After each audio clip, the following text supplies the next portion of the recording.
Hi friends, welcome to my YouTube channel breaking narrative. आज मैं बहुत गुस्से में हूँ और मेरे गुस्से का कारण है कि मैंने दो इंटरव्यू देखे हैं। एक इंटरव्यू देखा है मैंने द ग्रेट रघुराम राजन का, जिनका मैं इस इंटरव्यू तक थोड़ा बहुत I used to give him the benefit of doubt that even though he is anti Modi but he is pro India. उसकी बात मेरे को थोड़ा सा बेनिफिट ऑफ डाउट दे देता था मैं, लेकिन उसने एक इंटरव्यू किया, लल्लन टॉप नाम का यूट्यूब चैनल है उसके ऊपर। वो इंटरव्यू करीब 1 से 1.5 घंटे का, लेकिन उस पर दो बातें उसने ऐसी बोली जो मेरे गले के नीचे से उतरने को तैयार ही नहीं। सबसे पहली बात उसने बोली, जो नरेंद्र मोदी गवर्नमेंट ने performance link production link incentive देने का जो डिसीजन लिया है for the mobile phone companies. पहले क्या होता था कि हम लोग इंडिया जो है डायरेक्टली कंप्लीट मोबाइल इंपोर्ट करते थे और यहाँ इंडिया में मैन्युफैक्चरिंग बिल्कुल नहीं होती थी। अब धीरे धीरे क्या किया है नरेंद्र मोदी ने, जो इंडिया के जितने भी मैन्युफैक्चरर्स हैं वो इंडिया में मोबाइल मैन्युफैक्चर कर रहे हैं। बट मोबाइल कैसे मैन्युफैक्चर करते हैं? स्क्रीन किसी और से मंगाएंगे, डिस्प्ले किसी और से मंगाएंगे, टच किसी और से मंगाएंगे, बैटरी किसी और से मंगाएंगे, बाहर की बॉडी किसी और से मंगाएंगे और यहाँ पे लाके उसको असेंबल करेंगे and that's how it's make in India. वैसे फिर एक वो मेक इन इंडिया प्रोडक्ट बनता है।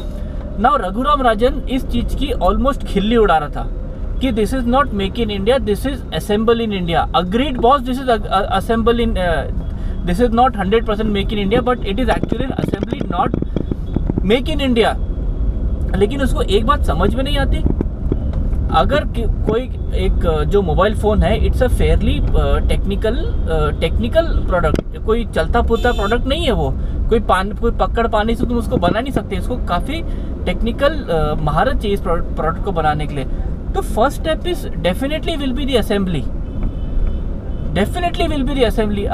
रघुराम राजन क्या सोचता है कि कोई भी अगर कोई मोबाइल कंपनी है जो मैन्युफैक्चरिंग यहाँ पे शुरू कर रही है इंडिया में, जिसने कभी किया नहीं है, कभी पता नहीं कि कैसे होता है, उसकी नीटी ग्रिटीज क्या होती है, वो शुरू तो ऐसे ही होगा।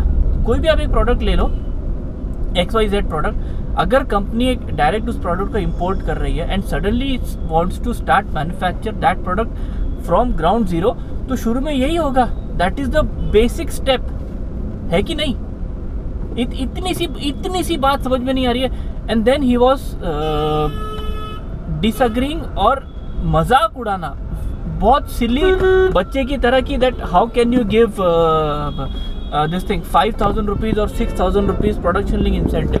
Production link incentive basically is, आप जितना ज़्यादा मैन्युफैक्चर करोगे गवर्नमेंट आपको उतना ज़्यादा पैसा देगी। मतलब फॉर एग्जांपल ये कह सकते हैं कि गवर्नमेंट आपको हर एक मोबाइल के पीछे 5,000 रुपये दे रही है। इससे क्या होता है कि जो मैन्युफैक्चरर्स हैं उनको ज़्यादा मैन्युफैक्चर करने का एक ये हो जाता है, एक इंसेंटिव रहता है। ये क्यों होता है? ये गवर्नमेंट क्यों करती है? नंबर 1, उस पर्टिकुलर एक प्रोडक्ट को बूस्ट करने के लिए, ताकि लोग ज़्यादा से ज़्यादा उसको इन्वेस्ट बनाएं। नंबर 2, मैन्युफैक्चरर को जब ये प्रोडक्शन लिंक इंसेंटिव मिलता है तो उसको जो बाकी के जो कॉम्पिटिटर रहते हैं उसके ऊपर अगेंस्ट में एक एडिड एडवांटेज रहता है। नंबर 3, उसका प्रॉफिट मार्जिन बढ़ जाता है। उस प्रॉफिट मार्जिन बढ़ने की वजह से वो जो R&D में जो पैसा डाल सकता है वो बढ़ता है। नंबर 4, इंडिया में जितने भी कंपनीज रहेंगी जो इन प्रोडक्ट इस चीज़ में आने का सोच रही हैं, उनको एक एडिड एक इंसेंटिव है, एक लालच है, एक गाजर है कि भाई गवर्नमेंट हमको प्रोडक्शन इंसेंटिव दे रही है हर एक यूनिट मैन्युफैक्चर पे, तो हमको इसमें जाना चाहिए। तो ऐसे कई सारी चीज़ें जिस वजह से एक इकोसिस्टम तैयार होता है। ऐसे ही नहीं बनेगा ना मोबाइल इंडिया में। अगर बनाना होगा तो ऐसा तो नहीं होगा ना कि भाई इंडिया ने आज मोबाइल बनाने की सोची तो कल अगले महीने से हायरिंग शुरू कर दो चाइना में, कोरिया में या फ्रांस में, फिनलैंड में, जहाँ भी, या फिर US में, जहाँ भी टेक्निकल एडवांटेजेस उनकी मशीन वगैरह इंपोर्ट कर लो, लेबर इंपोर्ट कर लो और 6 महीने के बाद से मैन्युफैक्चरिंग शुरू। ऐसे तो नहीं होता ना। It has to be gradual, it has to be step by step. मतलब दिमाग से पैदल है भाई साहब। ये हो गई पहली बात। दूसरी बात रघुराम राजन ने ये कही कि इंटरव्यूअर ने पूछा कि जब हम लोग नरेंद्र मोदी गवर्नमेंट जब सुपर पावर बनने की बात करती है तो फिर आप इस चीज़ को कैसे देखते हैं? Raghuram Rajan, you know what he said हमको सुपर पावर बनना ही क्यों है? Why do you want to become a superpower? this is his exact words, exact quote. Why do you want to become a superpower? He was not asking this question in the form of to get more explained about the question, but he was saying it is unnecessary. हमको जरूरत ही क्या है super power बनने की? आप Lallan top के YouTube channel पे जाके ये वीडियो देख सकते हैं। ये super power question towards the end मैंने सुना, मुझे भी एक सेकंड के लिए बिलीव नहीं हुआ कि भाई रघुराम राजन जैसा बंदा जो आरबीआई का गवर्नर रह चुका है वो कैसे ऐसी बात कर सकता है। Why do you want to become a super power? Because bloody, ताकि जितने भी हमारे प्रॉब्लम्स है इंटरनेशनल लेवल में वो हम खुद सॉल्व कर सकें। हमको अगर किसी से प्रॉब्लम है तो हम खुद उस चीज से निपटेंगे। अगर रीजन में कहीं प्रॉब्लम है तो बाकी कंट्रीज हमसे बात करेगी। अगर हमारे कंट्री में अगर हेल्थ केयर सिस्टम ठीक नहीं है तो उसको ठीक करेंगे। अगर फाइनेंशियल सिस्टम्स हमारा वीक है तो उससे ठीक करेंगे। हमारे कंट्री में जो लोग बिजनेस करते हैं, जो बिजनेस ओनर्स हैं, वो लोग जब अपना प्रोडक्ट एक्सपोर्ट करेंगे तो इंडियन करेंसी में एक्सपोर्ट करेंगे, किसी और कंपनी में डॉलर में एक्सपोर्ट नहीं करेंगे। अभी यूएई से या फिर कतर से इंडिया ने पहला एक्सपोर्ट बिल पे किया ना इंडियन रुपीज में। तो ये सुपर पावर होने की वजह, ये सुपर पावर की तरफ होने की वजह से ही है ये। आप जिस दिन सुपर पावर बन जाओगे तब आप एक कंट्रीज के नहीं, ऑलमोस्ट सारी कंट्रीज के साथ अपनी करेंसी में पैसा दोगे, और वो जब दोगे तब आपका रुपी स्ट्रेंथन होगा। और ये इस आदमी को इतनी समझ नहीं है कि आपको सुपर पावर क्यों बनना है। इस चीज का लेक्चर मैं दूं? मैं तो एक सादा बिजनेस ओनर हूं, मैंने तो कोई ऑक्सफोर्ड में पढ़ाई नहीं की है। मैं समझाऊं सुपर पावर क्यों बनना है इसको, इंडिया को?